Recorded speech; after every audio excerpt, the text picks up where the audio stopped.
Hi, my name is Vanessa, and if there's one thing you need to know about me, is that I am curious. I'm always curious about people. I love asking why we do the things we do, why we become attached to certain people, why we hurt certain parts of ourselves, and why the same little patterns seem to show up everywhere, from mythology to psychology to movies, pop culture, relationships, and even the most random things I happen to stumble across. Sometimes I'll be unpacking a story, sometimes I'll be reacting to something, sometimes I'll be doing my makeup and yapping about whatever's living rent free in my head that week. Basically, a little corner for curiosity, a place where we can slow down, notice things, and maybe understand ourselves and each other a little better along the way. Now, because we're going to be talking about a rather wide range of things here, some of our conversation may wander into darker territory. We may discuss crime, trauma, violence, abuse, disturbing behavior, or other sensitive subjects. So please take care of yourself and use your own discretion when deciding what you're comfortable watching.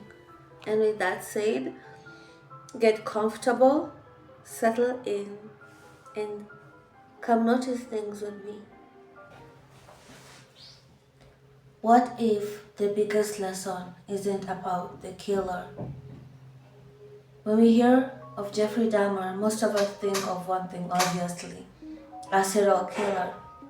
We think of the headlines, the documentaries, the unimaginable crimes, and the question that followed his name decades later. How could someone do something like this? But the more I read about cases like this, the more I wonder if we're asking the wrong question. What if the biggest lesson isn't about the killer at all? What if the real reason lies in everything that came before the crime? Because nobody is born with a biography.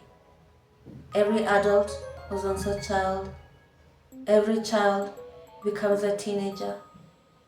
Every teenager grows into an adult, carrying experiences, relationships, beliefs, wounds, and choices that shape who they are and who they become.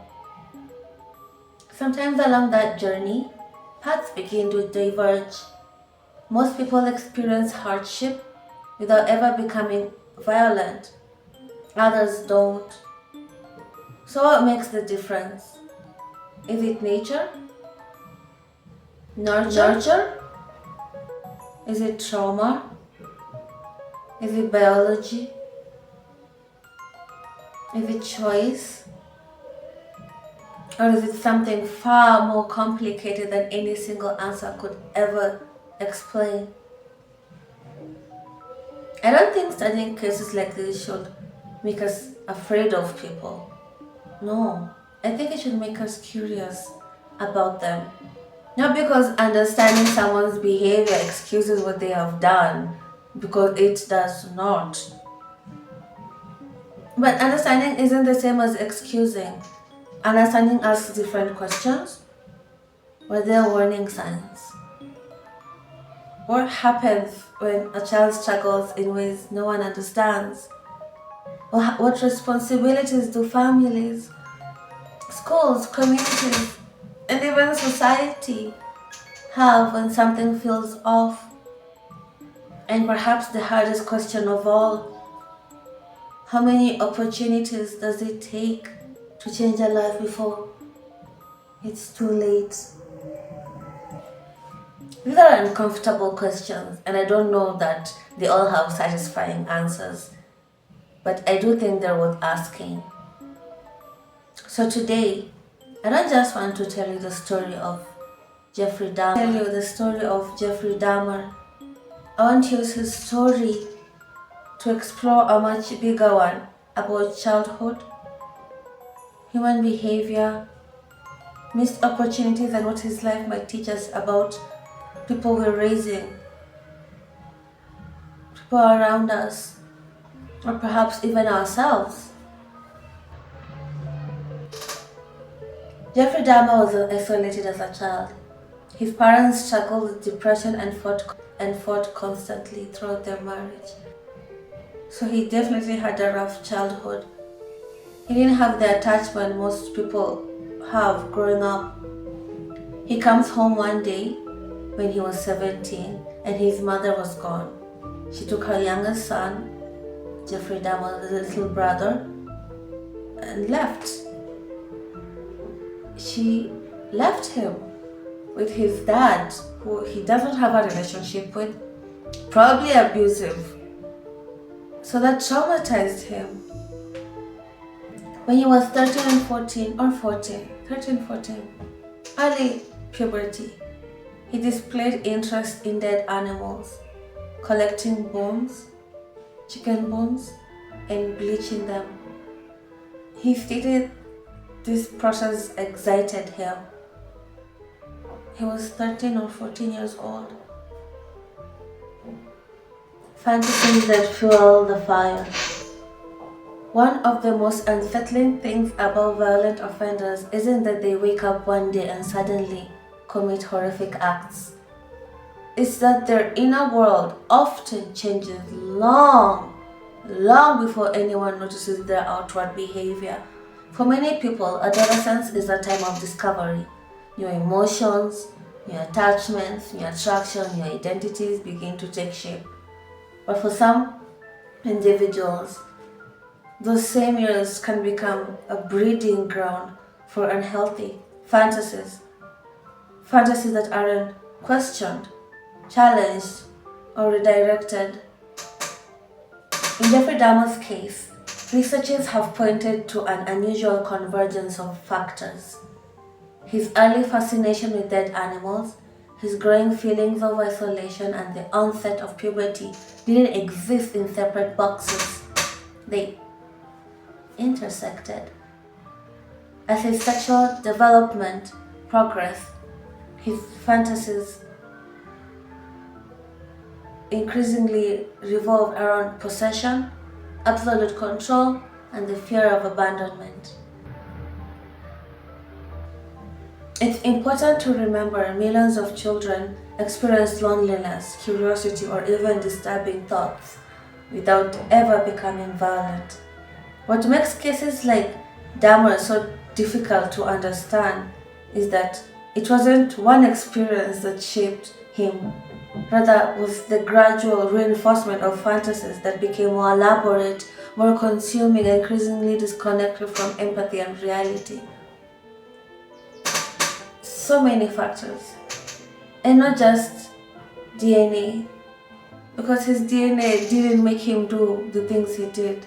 He might have inherited the temperament, the anger, he might have inherited that, but that didn't necessarily make him a killer. But it might have, it might have junkyard. Nature loaded the gun, and his trauma and everything else after his birth fired it. Perhaps one of the most important lessons here is that fantasies matter. Not because every dark thought becomes an action, it doesn't. But because the fantasies we repeatedly nurture have the power to shape who we eventually become. At 16,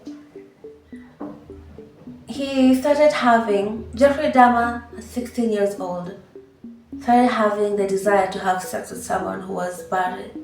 In parallelephic terms, he wanted to have sex with someone who was unconscious. He wanted to have sex in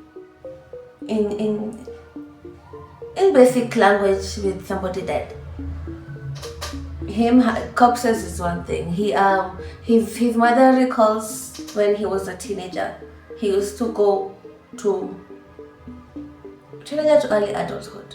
He used to go to funeral homes of a man who had died near him or like around, he will go to the funeral home, and then later he will go to where the body was buried, dig him up, and lay with him. His fascination with dead bodies is because they wouldn't reject him. He didn't know how to form connection. He wasn't that smart in that area. I mean, he was average. He was named the class clown of his former school, but he wasn't that well versed when it came to forming normal relationship by what like no normal standard is, because normal is subjective. So they wouldn't leave him or reject him. He grew up very antisocial, even though he was named class clown. So he turned to the dead who will not abandon him. Paraphilia, I had to check this out. Paraphilia is a pattern of recurring sexually arousing mental imagery or behavior that involves unusual and especially socially unacceptable sexual practices such as necrophilia and pedophilia. We're all sexual beings. We get it. We're all sexual beings. We all have to find ways to be sexual. It's what human beings are. It's what we do. We just have to find ways to be healthy sexual. But there are people in our society who are not comfortable in their own skin. There are people in our society who are not comfortable in their own skin, who are not comfortable talking to other people.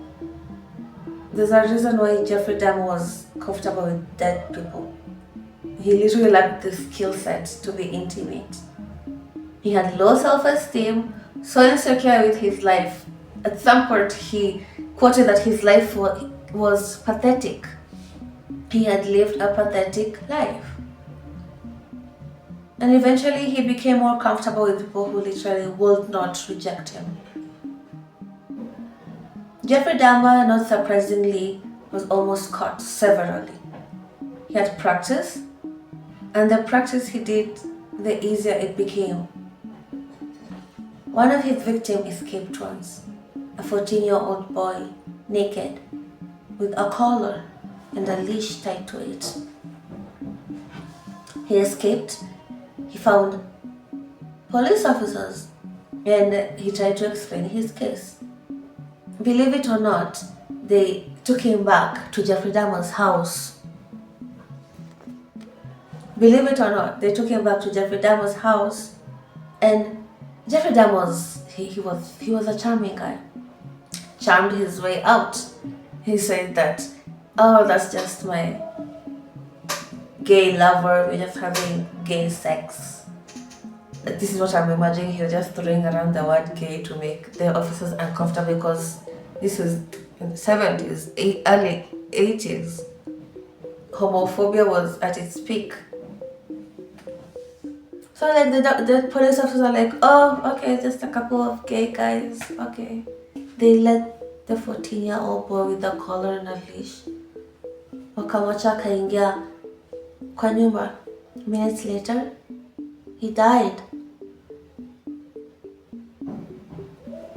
Jeffrey Dahmer's case went to trial in 1992 following his arrest in 1991, where one of his victims escaped.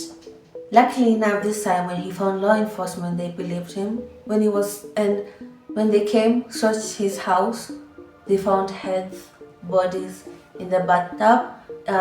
He had a head which he was like removing the skin, and everything was still in the process. So the two officers arrested him. He didn't put up a fight. He eventually knew at some point angepatwa. So he was just waiting at this point. I really hate it when story comes and like this is the conclusion I reach, that these killers actually know what they are doing and just biding time for when they get caught. So wanajua. So it's like is it this a game? Is this a game to you?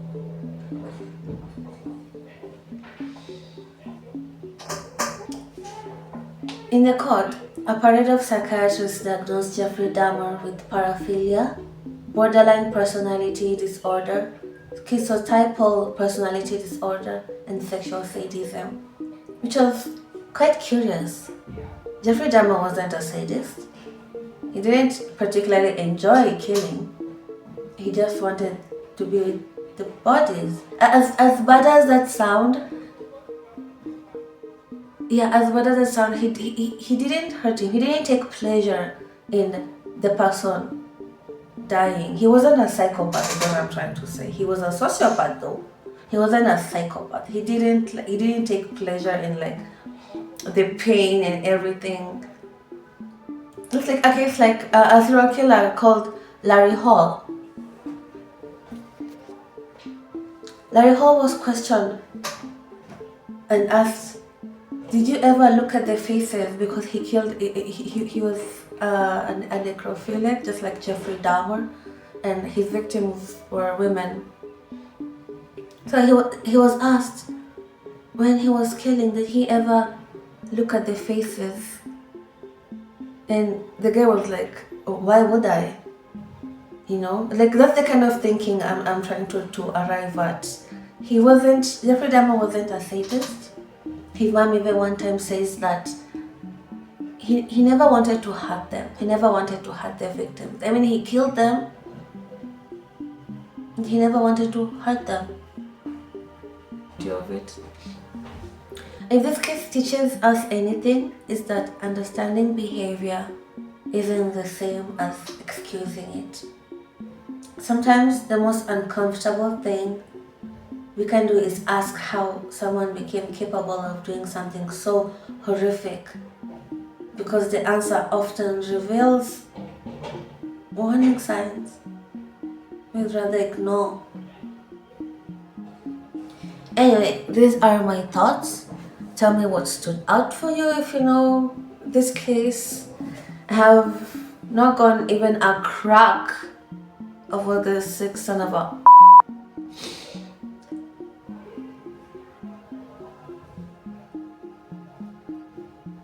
They have them, so you can watch from them. I'll insert yeah.